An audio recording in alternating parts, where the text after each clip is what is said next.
होठवा गुलाब जैसन छोड़े मुस्कानवा आ बिनय बिहारी पवन तहरे करनवा भइले दीवाना अरे भइले दीवाना चर्चा सगरी सुनाला कुछ तो जरूर बाटे गड़बड़ घोटाला कुछ तो जरूर बाटे घोटाला जरूर बा।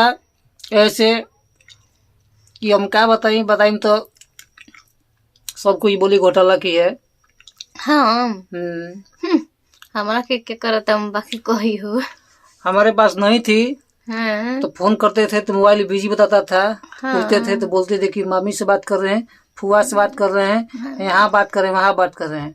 मेरे पास रहती है फिर भी इसका मोबाइल बिजी बताता है। अब क्या पता है। क्या कर